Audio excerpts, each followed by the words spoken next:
எல்லாருக்கும் வணக்கம். இன்றைக்கி நான் முடக்கத்தான் கீரை தான் எடுத்திருக்கேன். இந்த முடக்கத்தான் கீரை இதோட பெனிஃபிட் என்ன அப்படிங்கிறத பார்க்கலாம். அந்த முட்டி வலி, கால் வலி இதெல்லாம் வராமல் இருக்கணும்னா நீங்கள் வாரத்தில் ஒரு நாள் இந்த மாதிரி ஒரு கட்டு வாங்கிக்கோங்க. முடக்கத்தான் கீரை வாங்கி இந்த மாதிரி ஆஞ்சிக்கணும். இந்த மாதிரி ஈஸி தான், அது ஒன்றும் பெரிய வேலையே இல்லை.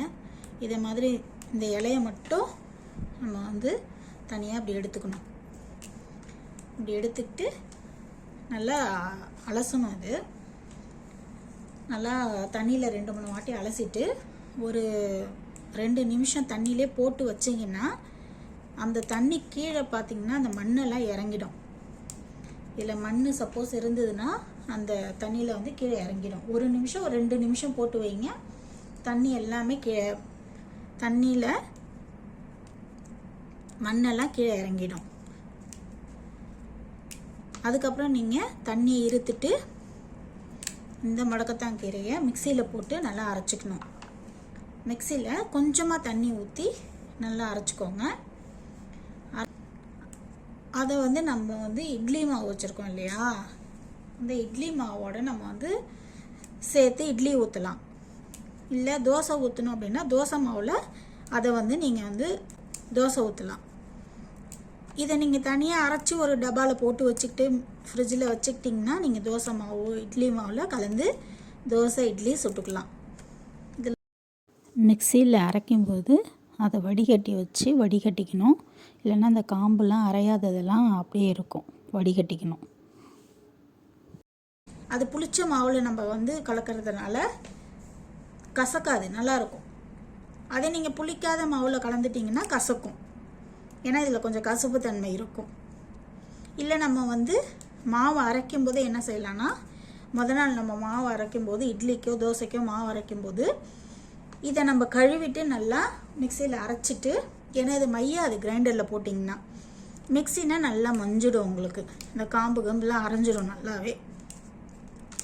மிக்சியில் போட்டு நல்லா அரைச்சிட்டு அந்த இட்லி தோசை மாவு நம்ம அரைக்கிறோம் இல்லையா நைட்டு, அதிலே கலந்து வச்சிடணும். வச்சுட்டு நம்ம நல்லா 8 மணி நேரம் புளிக்க வைக்கிறோம் இல்லையா, புளிக்க வைக்கும்போது நல்லா காலையில் பார்த்திங்கன்னா புளிச்சிட்டு நல்லா அந்த கசப்பு தன்மைலாம் போய் தோசை ஊற்றலாம், இட்லி ஊற்றலாம், சூப்பராக இருக்கும். உடம்புக்கு ரொம்ப நல்லது. இந்த முடக்கத்தான் கீரையில் பார்த்திங்கன்னா எலும்பு ரொம்ப ஸ்ட்ராங்காகும். வயசாக பார்த்திங்கன்னா எலும்போட அந்த சத்து குறையுது. அதனால நீங்கள் என்ன பண்ணணும் அப்படின்னா, முடக்கத்தான் கீரையை வாரத்தில் ஒரு நாள் கண்டிப்பாக இந்த மாதிரி சோம்பேறித்தனமே படக்கூடாது. உடம்பு நல்லா இருக்கணும் அப்படின்னா இதெல்லாம் செஞ்சு தான் நம்ம சாப்பிட்டே ஆகணும். வேறு வழியே இல்லை. மாத்திரை மருந்துக்கெலாம் நம்ம போகக்கூடாது. அப்படின்னா இதெல்லாம் நம்ம சாப்பிட்டுக்கிட்டே இருந்தோன்னா வயசாக அந்த எலும்பு வலி முட்டி வலியெல்லாம் வலிக்காமல் நல்லாயிருக்கும், உடம்பும் நல்லாயிருக்கும். இது பார்த்திங்கன்னா ரொம்ப உடம்புல இருக்கிற ஹீட்டை குறைக்குங்க, சூடு குறைக்கும், முட்டி வலிக்காது, கால் வலிக்காது. ஈவன் சொறி சிரங்கு புண்ணெல்லாம் இருந்தால் கூட ஆற்றும். இது புண்ணெல்லாம் கூட ஆற்றும் இந்த மாதிரி நீங்கள் செஞ்சு சாப்பிடும்போது. சர்க்கரை நோயாளிக்கு ரொம்ப நல்லதுங்க இது. சுகர் பேஷண்ட்ஸும் இது சாப்பிட்லாம். ஏன்னா சுகர் பேஷண்ட்ஸுக்கு ஜென்ரலாகவே எல்லா உறுப்புமே கொஞ்சம் வீக் ஆகும். அப்போ அவங்களுக்கு ஜென்ரலாகவே நார்மலாக இருக்கிறவங்களோட சுகர் பேஷண்ட்ஸ்காரங்களுக்கு அதிகமாகவே இந்த கால் வலி, கால் எரிச்சல் எல்லாமே இருக்கும். இதெல்லாம் சாப்பிடும்போது நல்லாவே ரெக்கவர் ஆகும். முடக்கத்தான் கீரை இது சாப்பிடும்போது மலச்சிக்கலும் வராதுங்க. நல்லா டைஜஷனும் நல்லா ஆகும். ஏன்னா டைஜஷன் ஆகிடும், ரொம்ப நல்லது.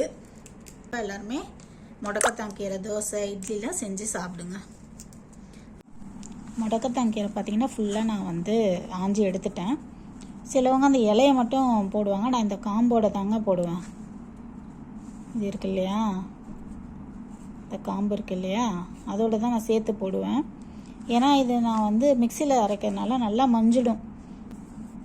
அதனால் இது மாதிரியே நீங்களும் ஆஞ்சிக்கோங்க. ஆஞ்சிட்டு கண்டிப்பாக எல்லாருமே இதோட பலன் தெரிஞ்சு சமைச்சு சாப்பிட்ணுங்கிறது தான் என்னோட நோக்கம். தேங்க்யூ.